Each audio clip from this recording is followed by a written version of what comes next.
अस्सलामुअलैकुम वरहमतुल्लाहि वबरकातुहू। साथियों, अभी हम बात करने की अब कोशिश करेंगे ये वारंट क्या है, क्यों कर, कैसे, कहाँ, किनके लिए, कौन इशू कर सकता है। देखिए, वारंट ये under section 75 CRPC criminal procedure code, ये वारंट इसको बोलते हैं warrant of arrest. Shall be in writing, लिखा हुआ होना चाहिए। जुबानी कोई पुलिस आ जाए बोले भाई आपके खिलाफ वारंट है, लेट्स गो, आप बिल्कुल नहीं मानेंगे। आप उसको देखेंगे कि वो राइटिंग में होगा और मुतलका ऐसा ना हो कि कहीं का कहीं।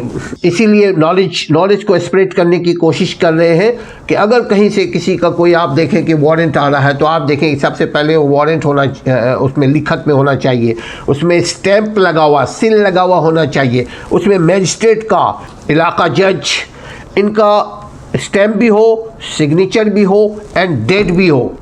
कभी कभार कुछ इदारे पुराने डेट को या डराने के लिए भी इस किस्म का अमल होता है हमारे सोसाइटी में।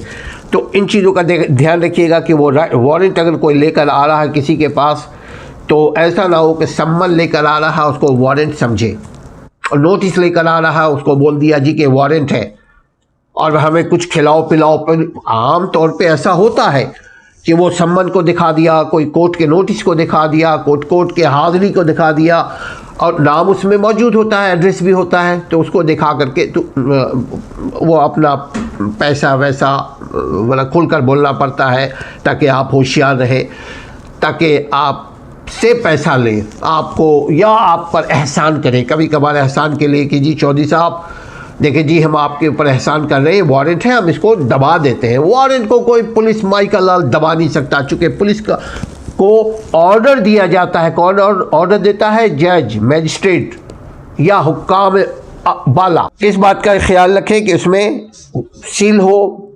सिग्नेचर हो, कोर्ट का नाम हो, जिसके नाम वारंट इशू हुआ है वो वारंट हो, चार्ज क्या लगा है, किस लिए वारंट है, क्या कसूर है, उसके ऊपर अंडर सेक्शन, सबसे पहले तो अंडर सेक्शन 75 CRPC होगा, लेकिन उस जो ऑफेंस के चार्जेस हैं वो भी उसके ऊपर सेक्शंस होंगे। तो अगर आपको हमको मालूम होगा कि ये सेक्शन का माना क्या है, और उसमें हल्का फुल्का नॉइसेंस का लफ्ज़ आ जाएगा, उसमें छोटी मोटी कोई ऐसा वर्ड आ जाएगा जिसको हाइड करते हैं ले जाने वाले, तो आप उसको ज़रा चेक कीजिएगा। वो वारंट ऐसा नहीं होगा कि यूँ दिखाया और यूँ रखा, बोले चलो जी अब हमारे साथ दिखाएंगे।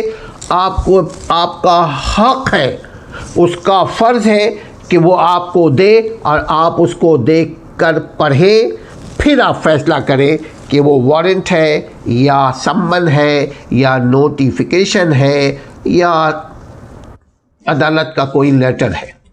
कभी कभार इंटीमेशन लेटर भी जारी अदालतें करती हैं। तो ये वारंट का की एक छोटी सी इंट्रोडक्शन की। आप ख्याल रखिएगा, अल्लाह ताला आप लोगों को और हम सबको बचा कर रखे ऐसे तमाम क्रिमिनल ऑफेंस और एक्टिविटी से। लेकिन मालूमात होनी चाहिए ताकि हम और आप शैतानों के शर से अल्लाह हम लोगों को महफूज रखे और हम भी अपनी कई कोशिश करते रहे महफूज होने की, रहने की। अस्सलामु अलैकुम वरहमतुल्लाह।